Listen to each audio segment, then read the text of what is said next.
नमस्कार दोस्तों, स्वागत है आप सभी का एक बार फिर से हमारे आचार्य जागेंद्र मिश्रा चैनल पे। दोस्तों, यदि आप अपनी लाइफ में कुछ नया सीखना चाहते हैं तो चैनल को सब्सक्राइब जरूर करिएगा। मनुष्य की ये चार भूख कभी भी नहीं मिटती, अकेले में देखो।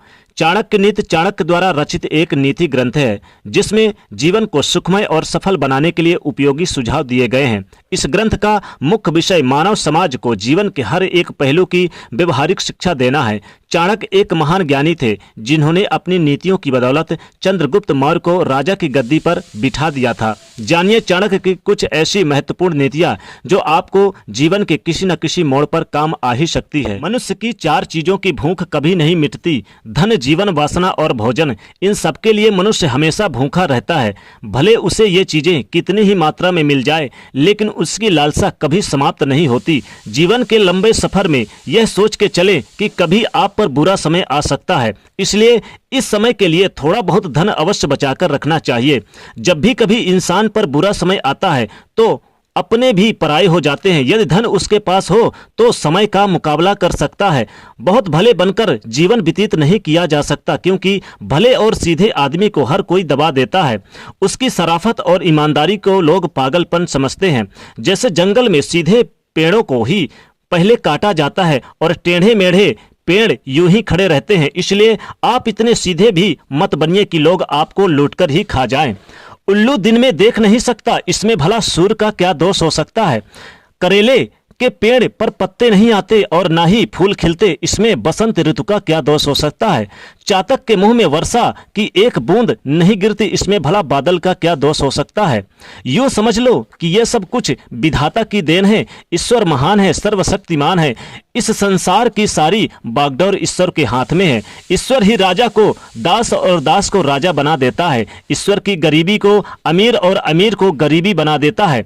ईश्वर पर भरोसा रखो, क्योंकि वही सबका ख्याल रखता है, वही सबका मालिक है। हर पहाड़ के अंदर हीरे नहीं होते, हर हाथी के मस्तक पर मुक्ता नहीं होती, सब स्थानों पर अच्छे आदमी नहीं मिलते, हर स्थान पर चंदन नहीं होता, हर चमकने वाली चीज सोना नहीं होती। ये सारी विवादों से घिरी हुई है। इसलिए जीवन कोई भी निर्णय लेने से पहले अवश्य सोचना चाहिए। जैसे हाथी बूढ़ा होने पर भी चंचल रहता है, गन्ना पर कोल्हू पर पेरे जाने पर भी अपनी मिठास नहीं छोड़ता, और सोना आग के तपने के बावजूद भी अपनी चमक नहीं खोता। इसी प्रकार से अच्छे चरित्र वाले लोग कहीं भी चले जाएं, वो अपने गुणों को नहीं छोड़ते। कुछ पागल इंसानों ने पत्थर के टुकड़ों को ही रत्न मान लिया है, लेकिन दोस्तों असली रत्न तो केवल अनाज यानी और ज्ञान होते हैं। यानी कि जो अनाज हम खाते हैं, पानी पीते हैं और ज्ञान जो प्राप्त करते हैं, ये असली रत्न है। और इन तीनों रत्नों से बड़ा और कोई रत्न नहीं हो सकता।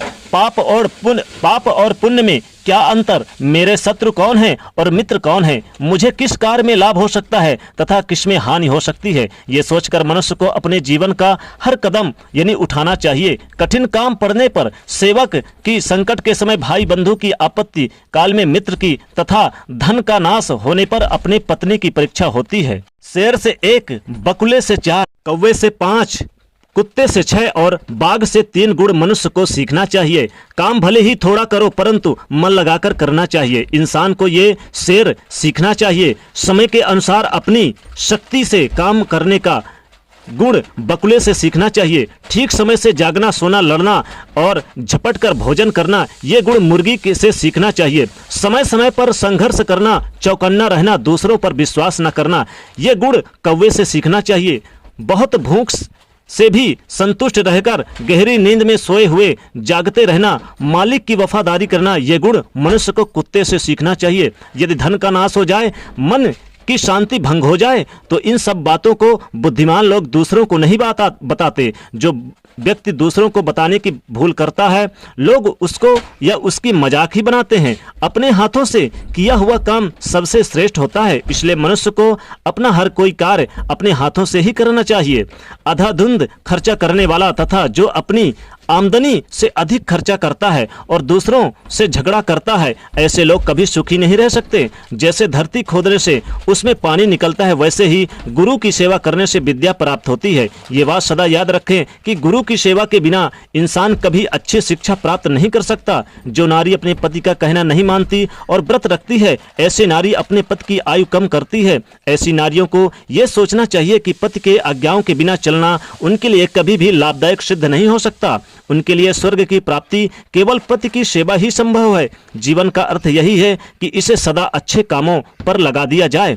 अच्छे भले कामों से पुरुष महान बनता है, ये मत भूलो कि जीवन अस्थायी है।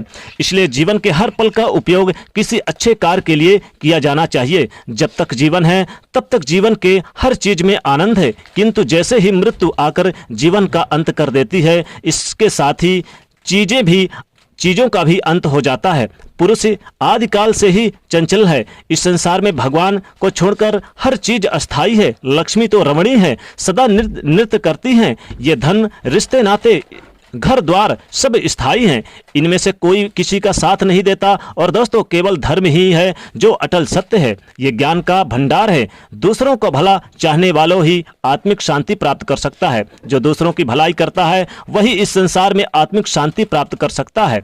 इंद्रियों पर संयम और जीवों पर दया करने से ही मुक्ति मिलती है। कर्म से ही इंसान छोटा बड़ा बनता है। इसलिए सदा अच्छे कर्म करो और बुराई से दूर रहो। अच्छे कर्म करने से ही जीवन में शांति और सुख की प्राप्ति होती है। जिस तरह से फूलों में खुशबू, तिलों में तेल, लकड़ी में आग, दूध में घी, इन सब चीज़ों को बाहर से देखकर आप इनके गुणों के बारे में अंदर से अंदाजा नहीं लगा सकते, क्योंकि ये गुण बाहर से दिखाई नहीं देते। इन गुणों को पहचानने के लिए बुद्धि की आवश्यकता होती है। ठीक इसी प्रकार से मानव शरीर में आत्मा का निवास होता है। किसी आत्मा को शरीर से हम अलग करके उसे पहचान नहीं सकते। केवल अपने विचारों से ही उसकी परख कर सकते हैं।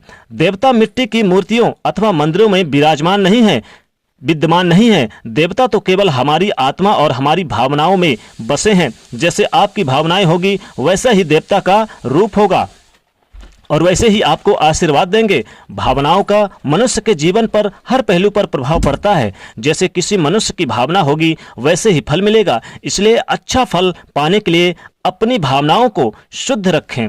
जो ब्राह्मण प्राकृतिक रूप से पैदा हुए फल और अन्य पदार्थों को खा पीकर इस संसार से यानी कि संसार से दूर जंगल में रहते हैं, ईश्वर की पूजा करते हैं, वही सच्चा भक्त, महापुरुष एवं सच्चा ब्राह्मण माना जाता है। बुरे इंसान और सांप में कौन अच्छा है? इस प्रश्न का उत्तर यही है कि सांप तो केवल समय आने पर ही काटता है, किंतु बुरे लोग हर पल बुराई करते रहते हैं। इसलिए बुरा इंसान तो हर समय बुराई करके ही सांप से भी ज्यादा भयंकर हो सकता है। सागर सबसे महान है, किंतु इसमें भी तूफान आते हैं, अपनी सारी सीमाएं तोड़कर यानी कि विनाश कर देता है। परंतु साधु और ज्ञानी लोग कभी भी अपनी सीमाएं नहीं तोड़ते।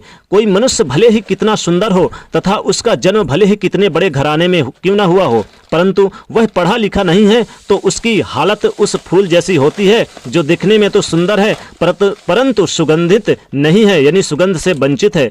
शस्त्रधारी कभी भी हमला कर सकता है। सींग वाले पशु कभी भी मारकर हमला कर सकते हैं। स्त्रियां कभी भी झूठा लांछन लगा सकती हैं और राजघराने के लोग जरा सी बात पर बिगड़ जाते हैं। इसलिए उनसे कभी भी खतरा पैदा हो सकता है। मतलब इन लोगों की दोस्ती और दुश्मनी दोनों ही बहुत खतरनाक होती है। तो दोस्तों, ये जानकारी खास कैसी लगी कमेंट में जरूर बताएं। और दोस्तों, वीडियो को लाइक और दोस्तों को शेयर जरूर करिएगा। साथ ही चैनल को सब्सक्राइब करके बेल आइकन को दबा दीजिएगा। जय शनिदेव।